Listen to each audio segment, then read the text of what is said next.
He knows his eventual thing, and wouldn't you if you're a criminal on trial, and you just hear the pronouncement saying, "I find no guilt in this man," who do you want to make the final ruling on your situation? That person, right? I mean, it just makes sense. That's who I would want. If somebody says, "I find no guilt in him," I'm ready to let him go. And so I'd want him ruling, but he's now switching gears and saying, "I'm going to send him off to Herod." And so if you're just in your humanness, you're like, I got to go through this again. What's going to happen next? In our humanness, what would happen? Would we start to worry a little bit now and get anxious about the situation? Again, real people, real emotions, real situations. Again, the ones that are his disciples and followers, they know what he has done, Herod has done to John the Baptist, and now Jesus has to go before him. So now what's their reaction? What's their feeling? What about the religious leaders? Now that they hear that he's being sent to Herod, again, what was the context here as we read it in Luke 23? Were they excited? Is it just something that happens and goes on? Do we even catch a glimpse of the crowd there? Again, they're vehement, they're accusing him, and then Herod and his soldiers ridiculed and mocked him. So again, this passage in Luke. So let's think about Herod for a second. What's he hoping to gain from an audience with Jesus? What does he want out of it? He wants to see a miracle? Put on a show for me. I've heard these things about you, and why don't you do me a favor? Put on a great show. Herod wants entertained. Again, doesn't that sound like a great person that you want officiating your trial next? Somebody who only wants it for their own benefit and entertainment. So how does Jesus respond to Herod? He doesn't say anything. Does that make any sense at all? Or why does that make sense? Well, a little bit more than that he just knows what's supposed to happen. Never argue with a fool? Wayne's got an idea. Yeah. As a lamb before its shearers is silent. This is a prophetic fulfillment that he would be quiet at this part of things. And so through it, Christ is doing something great. Again, we see that in Isaiah 53, verse 7. In this, Jesus fulfills an Old Testament prophecy. He's silent. And again, what does it reveal about Jesus' perception of Herod? Is he really worried that Herod has control over whether he lives or dies? He's not going to make a defense for himself. And again, if any of us were in that situation, in our humanness, what would we be doing? We've done nothing wrong. We had these false accusations brought against us, and now we're in front of Herod. We know that Herod was alarmed about the beheading of John the Baptist. Can't we play with his emotions a little bit? Take him back to that thing that distressed him so much? And maybe he'll change his tune, right? Can't I just do a miracle this one time and get off the hook? I mean, if Jesus puts on a good show, and in our humanness, wouldn't we want to get out of our circumstance? But again, Jesus knows why he's come. And again, he's silent. And again, it shows that he's not worried or alarmed. He's not going to let Satan interfere again through Herod with what he's come to do. So what does the manner in which Herod and the soldiers treat Jesus reveal about Herod? What all do they do to Christ? So we're in Luke 23, verse 11.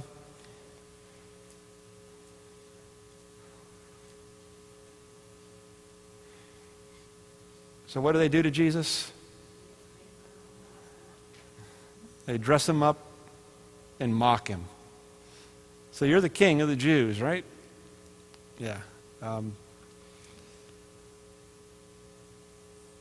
So what ways do the events of Luke 23, verses 10 and 11, fulfill biblical prophecy? So we'd have to go back to Isaiah 53. We're not going to do that right now. We're going to do it in a little bit more depth next week. So we're not going to take too much of a detour. But I thought it was important, again, looking at the questions of Pilate, to realize that there is more to the story. And this is learning how to sequentially put the events together in this passage, to learn all that Christ really went through, and the times that he could have got out, and the control that he showed in it to follow through on God's thing. So again, what does Herod issue? What's the result? 23 verse 15.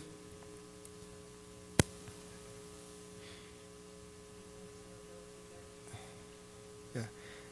I've examined in your presence and have found no basis for your charges. At the end of verse 14, Pilate says, neither has Herod, for he sent him back to us. As you can see, he has done nothing to deserve death. Therefore, I will punish him and then release him. So we see this interlude that actually took place between the end of John chapter 18, verse 38, and when we jump into this idea of verse 39, when Pilate comes back out and says, shall I release Jesus? Shall I release to you your king? So who does Pilate address that question to? In John, we're back in John chapter 18, verse 39. Who does Pilate address his question to? He's back talking to the Jewish leaders. Again, the religious leaders again. He's back speaking to them. So what answer is he hoping that they give? According to Luke chapter 23, verse 15, I find no basis for charge against them, and neither does Herod.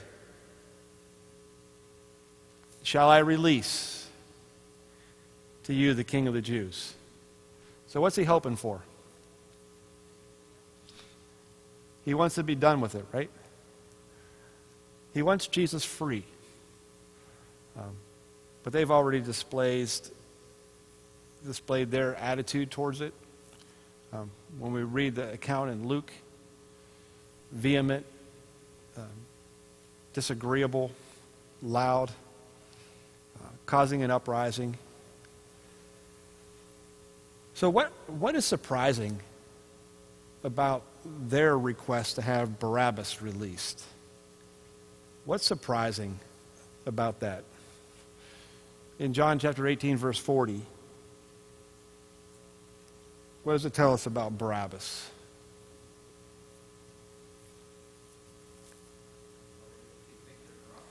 Okay, he's already been convicted of robbery. What about Matthew chapter 27? And then somebody else look up Luke 23:19. Matthew 27:16. Somebody have that one? Don. Yeah, Matthew 27:16.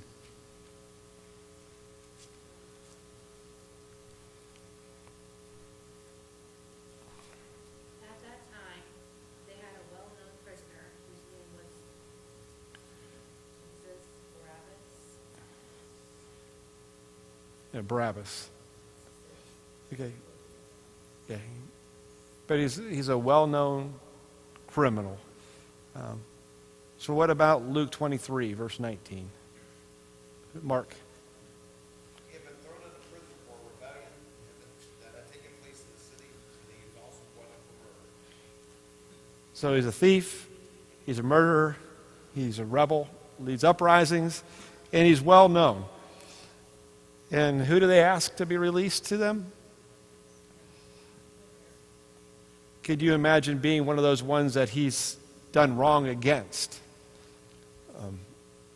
But what do these religious leaders care at that point? They're bent on one person in this trial. So up through this point, what has Pilate done to try to release Jesus?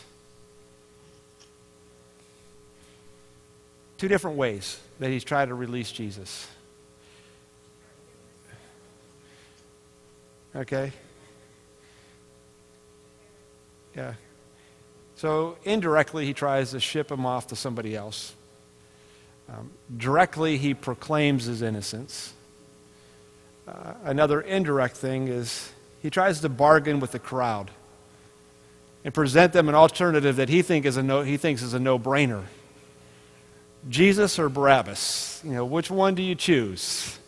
This criminal that's well known for the things that he's done, murder, thievery, vicious man, or Jesus? And so he's given him multiple options to try to see Christ released. And that's just up to this point. So again, shall I release the King of the Jews? So again, how does Jesus really feel? How does Pilate really feel about this situation?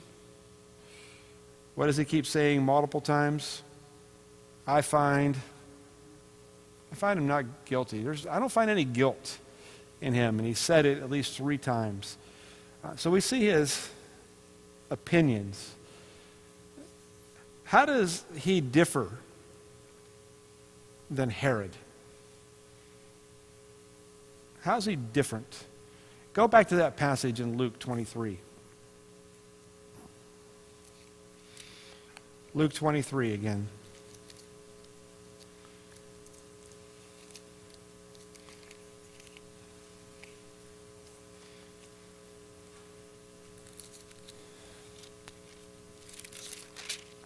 In Luke 23, verse 14, I have examined him in your presence, and I have found no basis for your charges against him. I have examined him, right? He says, go on to verse 20, he says, wanting to release Jesus, Pilate appeals to them again. And then down in verse 22, for the 3rd time he spoke to them, why? What crime has this man committed? I have found in him no grounds for the death penalty. So you see Pilate, and then what was Herod doing again with Jesus? Mocking him. Put on a show. So you see a vast difference between these two leaders, government officials. Who's doing their job more thoroughly in this situation? Pilate is, but Pilate's still trying to please the people. So why wouldn't the crowd listen to the verdict? Why wouldn't they choose the more logical decision to release Jesus?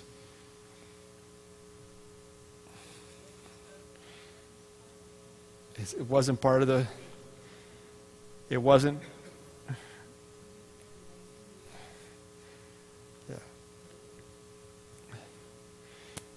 Yeah, they don't... He's confused, right? We talked about this last week when he asked the question, what is truth? And then Jesus comes back to the idea of, you say that I'm the King of the Jews, right? Are you really going to believe what you're saying? Or are you going to grab a hold of this as really being true? Are you going to turn to me in faith as well? So again, we see this activity going on. We see Christ convicted.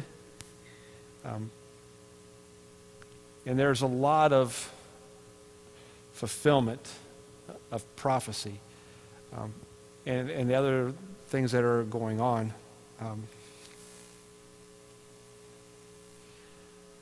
So we're going to stop at this point.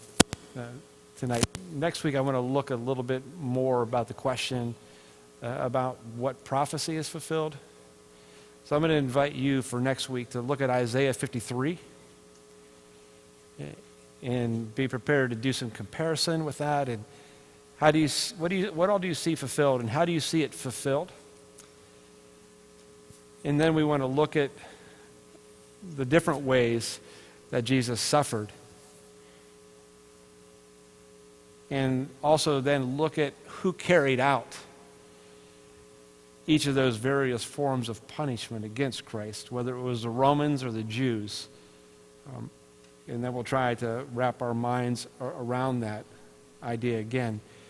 But the question that's directing this part of the conversation is, do you want me to release the King of the Jews? And so we're working our way through it. And it wasn't just the part here. A big part of that was him being sent off to Herod for another trial. And who is Herod? From that aspect, we really didn't get into that too much tonight. And then we're going to tie some other Old Testament things next week into it before we're actually done with this part of the question. So there's a lot here. Again, if you go to church at Easter time, you hear parts of this. But to really dive into it, to me it's exciting, it's fun to see Scripture lining up with Scripture and to see the bigger picture of what God has revealed to us as we look at the entirety of it. So any questions or comments that anyone has? For those of you that are at home, part of this right now, every one of you are muted. So except for Kathy, because Kathy never says anything. So, but yeah, she put her hand over the thing. Mr. Kincaid, yeah. Yeah, in death, he does get to that point. Again, he is free at that point. He finished, and that's why he says it is finished. He's able to come up with the ultimate conclusion in his death. And then the resurrection is the victory of it all. So, any other questions and comments? Wayne, we'll come at Don. We'll go to Wayne first. In Mark chapter 15 and verse 10, it seems as if Pilate did have some prior knowledge. I mean, they just suddenly didn't bring this unknown guy into Pilate's presence, but it says, for he was aware that the chief priests had handed him over because of envy. And that was their real motivation, get rid of Jesus because they were envious of him. Yeah, he's a very intelligent man, and he knows what's happening. So he's able to see their motive in it.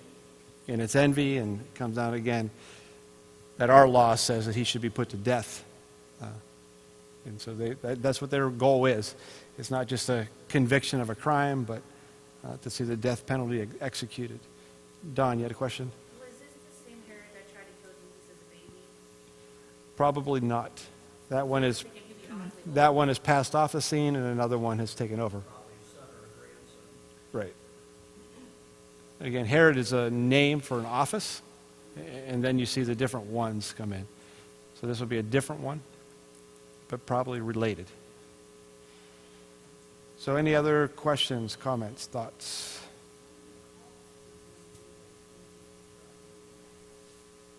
Yeah, there are a lot of witnesses that say that they don't believe this part about Christ.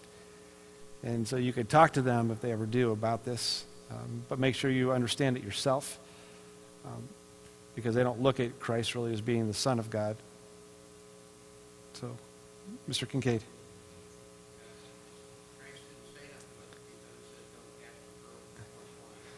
Right. Yeah, there's a lot of Old Testament things there. Don't cast your pearls before swine. He was going to keep silent. Why speak to a fool? As somebody said that earlier over here. So why waste your time? Why waste your breath? So good comments. And so we appreciate the ones that were at home being part of this. We are going to have a time of prayer. Any other prayer requests before we go to the Lord in prayer? You hear about I have not heard any more about Adam. He's on call, that, when I was found out on the computer, that initial one they sent there was 30 hours. But there's another one going to the same place. I don't know if I'm being personal. So this is Adam Carson is still trying to get an appeal heard, and they're considering it at a federal level. And so the first attempt at this did not go well, but they are going to resubmit. So continue to pray for that his appeal would be heard. And I know he's alarmed because there's a lot of new inmates there that were brought there from other prisons that have tested positive for the coronavirus. And he's working in food service right now, so he's in the population doing all that and with those people. And so he just pray for his protection from that as well. So any others? If not, let's go to the Lord for a time of prayer. If anybody would like to pray out loud, either from home or here, please do, and then I'll close in a few minutes.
Monday at 5:30. Okay. All right, thank you. You're welcome. Are you in a chair? Yes, I am. Why? You can't tell.